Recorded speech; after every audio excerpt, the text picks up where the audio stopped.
يا من عصيت الله يوما غافلا، أنسيت أن الله قد أعطاك نعم عليك كثيرة، لو صنتها لأطعت خالقك الذي رباك،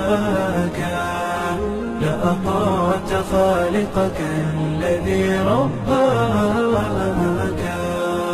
بصر وسمع والكلام مكمل، سبحان من أعطاك ثم حماك.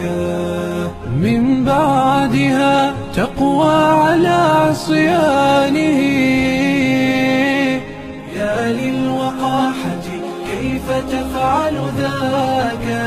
تجرؤ على فعل المعاصي قاصدا، فتظن أن الله ليس يراك. يا من عصيت الله